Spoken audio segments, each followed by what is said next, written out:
E a gente volta agora no último bloco do programa Utilidade Pública, trazendo as últimas dicas para você que está pensando em comprar cortinas novas ou que está mobiliando aí a sua casa, enfim, trocando tudo. A gente está aqui com mais opções, agora a gente está vendo cortina aqui nas duas direções. Explica pra gente. Tem muito tipo de opção, muita opção de cortina hoje em dia, né?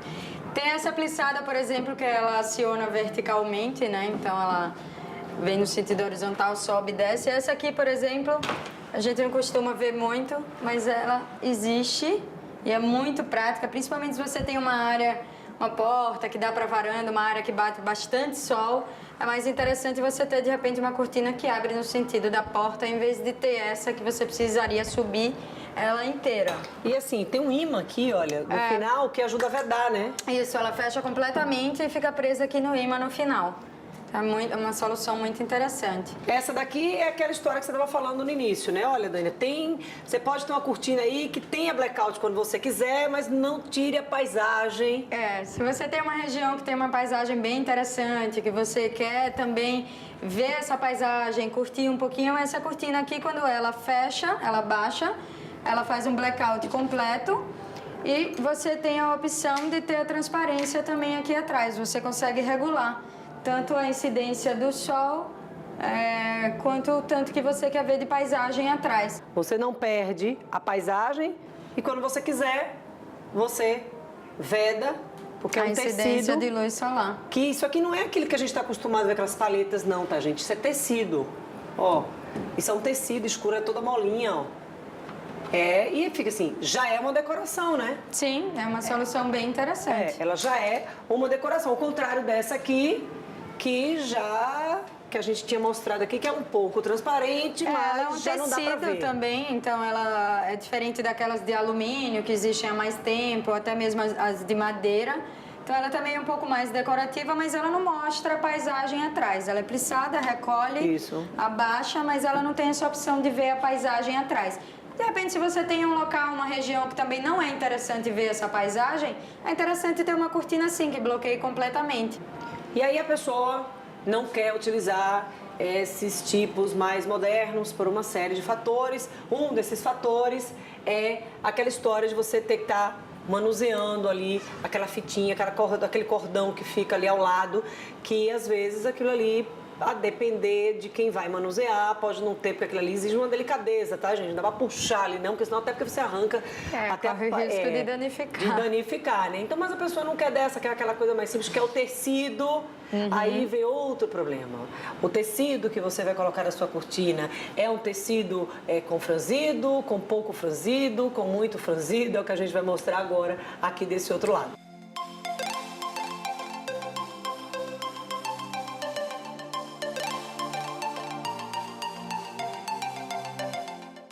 Aqui a gente tem um exemplo de cortina utilizando tecido voal, né?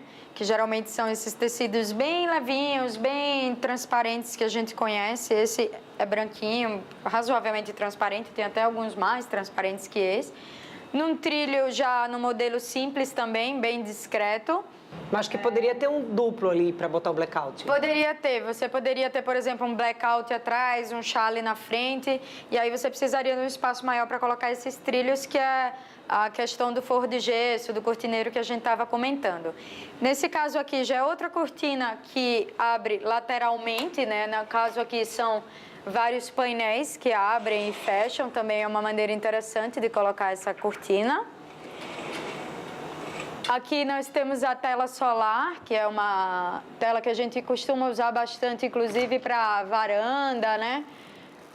Pode ser mais transparente, ou nesse caso já que bloqueia bastante, tem várias espessuras que foi dele, aquela que a gente aberturas. mostrou mais larga sendo motorizada. Exatamente, é a mesma que tem lá do outro lado. Aqui vários tipos de trilho também, inclusive tem aquele modelo de trilho que ele consegue fazer a curva, né? Então, para ambientes que a gente tem varandas redondas, sala, para não interromper, ele consegue fazer essa curva sem nenhuma interrupção. Então, é um modelo que pode ser bastante útil na hora de colocar a cortina.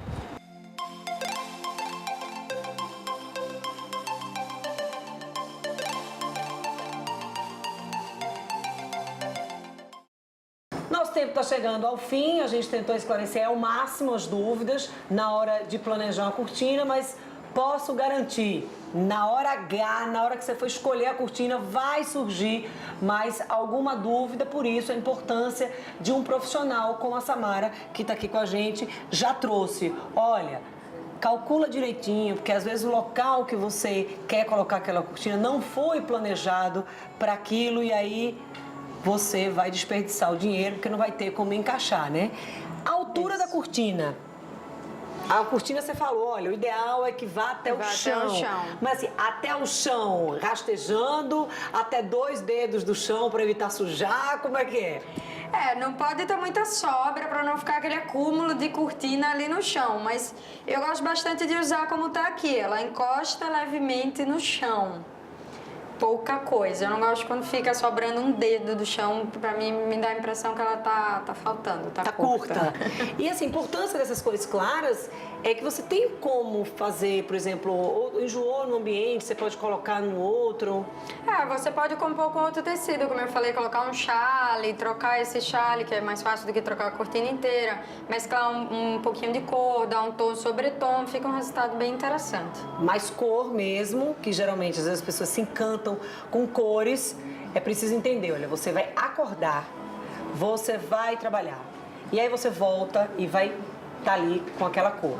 E aí você cores vai neutras. E volta e tá aquilo ali. Então, lembra disso, você vai estar com aquilo ali 24 horas, 7 dias por semana, né? Isso. Então precisa ter cuidado.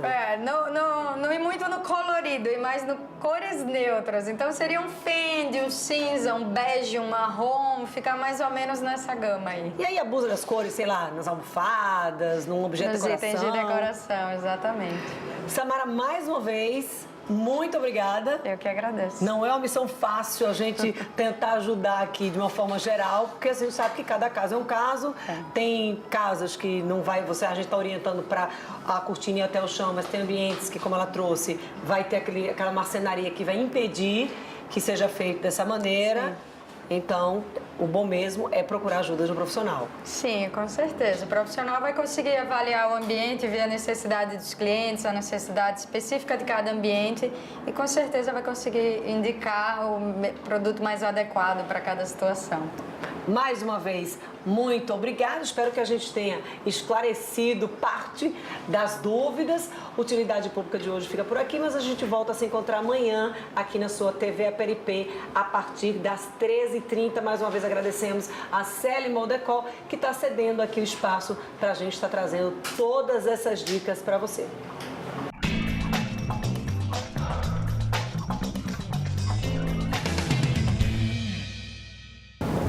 Guardar alimentos na geladeira para conservar por mais tempo, aumentar a sua vida útil, é certo? Nem sempre. Essa é a nossa dica de hoje. Eu sou Yara Carnaúba, nutricionista do Divina Providência. Eu trouxe aqui alguns produtos para vocês que a gente usa corriqueiramente no nosso dia a dia e que, vez ou outra, a gente acaba guardando na geladeira. O tomate, por exemplo. Você sabia que o frio faz com que impeça o amadurecimento completo da fruta e que, além do mais, atrapalha na textura e no sabor? E o alho? Aparecem brotos aqui e fazem com que eles fiquem mais apodrecidos com mais facilidades. Já a cebola, que tem tantos nutrientes bons para a nossa saúde, na geladeira perde todas as suas propriedades, além de deixar mais mole e morfarem mais rápido. Tem também o mel, que a gente guarda na geladeira e o que é que acontece? Dificulta o seu manuseio porque ele fica grosso, cristaliza. E para que colocá-lo, né? Já que ele demora tanto para estragar. E o azeite? Também, quando a gente coloca na geladeira, ele modifica a textura e o sabor. Ele fica mais turvo, mais pastoso. E, por fim, tem a batata, que vira e mexe a gente coloca na geladeira, não é verdade? Então, o que é que acontece? O frio faz com que o amido dessa batata se converta mais rápido com açúcar, o que faz com que o índice glicêmico da batata fique bem mais alto do que normalmente. Essa foi a nossa dica de hoje aqui no Utilidade Pública. Até a próxima!